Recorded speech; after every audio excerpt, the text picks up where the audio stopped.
Now let us see how the mass spring system will do a complete vibration.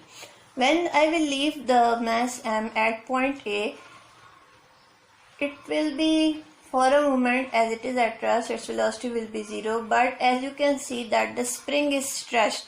This is not the normal condition of the spring. So because of that stretch, restoring force will make the mass to move from A to the mean position O. But when the mass will reach at the mean position O, its velocity will be maximum. Initially it had no velocity, so it was staying on O, but right now it will not be able to stop at O because of this velocity and because of inertia. It will pass through O and it will reach the point B. When it will reach the point B, the spring will be in a compressed form. This is again not the natural form of the spring. Here the mass will become stationary for a moment and then again it will move towards the mean position O. Again at the mean position O, the mass is having some velocity V. Because of that velocity and inertia, it will not stay here. Rather, it will move ahead of O to the point A. This is how a complete vibration will take place, like this. This is same as you take your journey on a swing. Do you remember you push your feet hard, you push the earth hard with your feet. After that what happens? You start coming towards the position where the swing was at rest, but at that point you can imagine you have a lot of speed. Because of that speed you reach to the top in front of you. There in front for a moment the swing comes to rest and then you change your direction, you come back again. Then again you pass through that mean position, but at mean position you have the velocity v, and because of that you again continue to move back to the point A. This is same as a swing journey, but the system here is different. So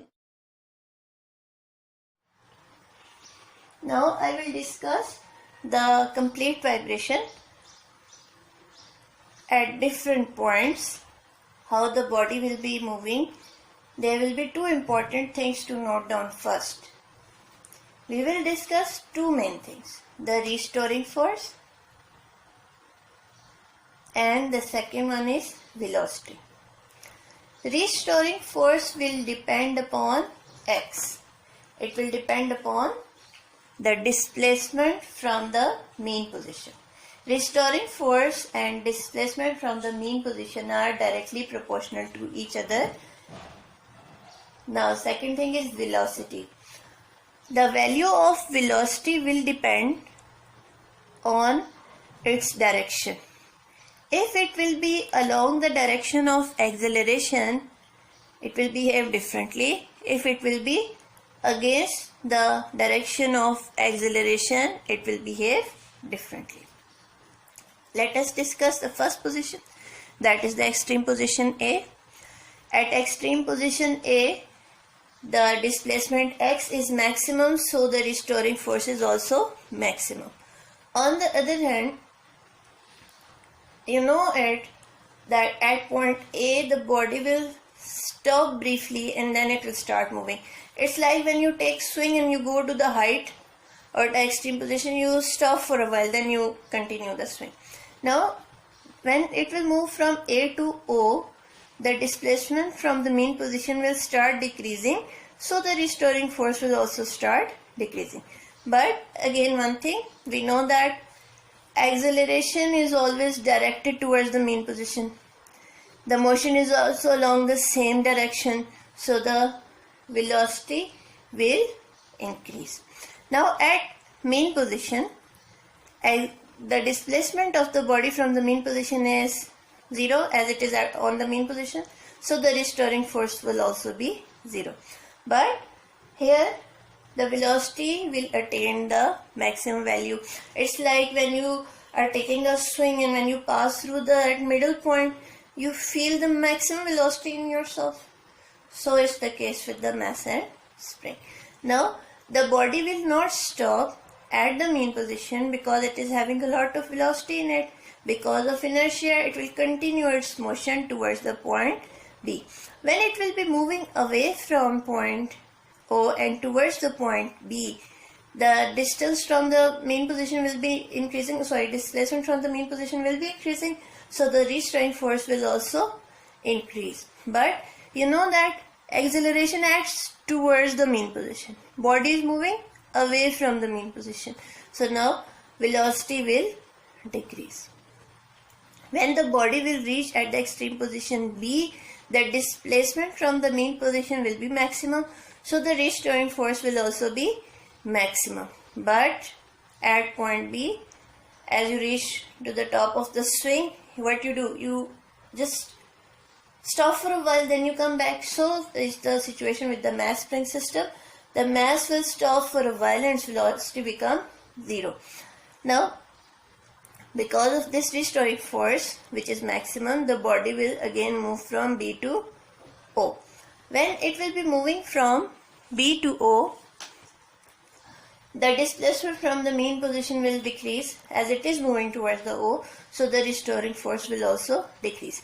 Again, let us check velocity. You know, acceleration acts towards the mean position. So body is also moving towards the mean position, so the velocity will increase. Now when the body will reach the mean position, the displacement will become 0. So the restoring force will also become 0. But again, velocity will be maximum. You can imagine yourself taking a swing and passing through that middle point right now. Then again, you move through the middle point, you move to the front top. Because of inertia, we cannot stop at O while taking a swing. So the mass spring system, the mass cannot stop at O as well.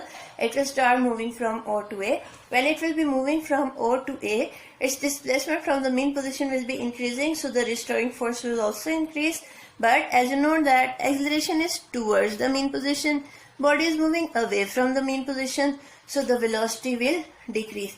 And the body will again reach the position A, and this same process will repeat again and again, as we have considered a frictionless system. So this vibration will continue forever, but practically every system has acceleration.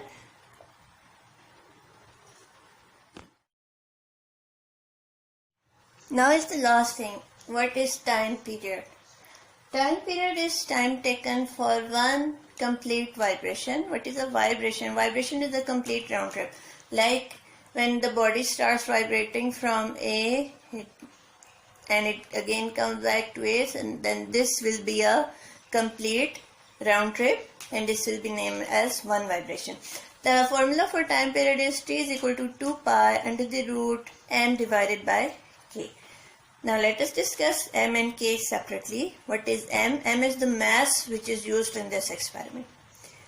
If we use a big mass, the time period will be more.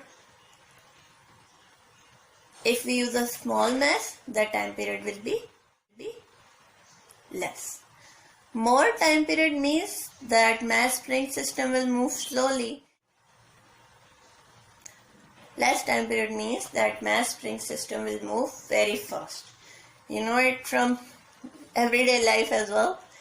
If you become fat, you cannot move that much easily. But if you are having less mass and you are less fatty, you can move fast as compared to your previous. So the second thing that can affect time period is K. K is the spring constant. It shows the hardness and softness of spring, and T is the time period. Hard springs will be having less time period, and soft springs will be having more time period. Hard springs will show quick vibrations. Soft springs will show slow vibrations.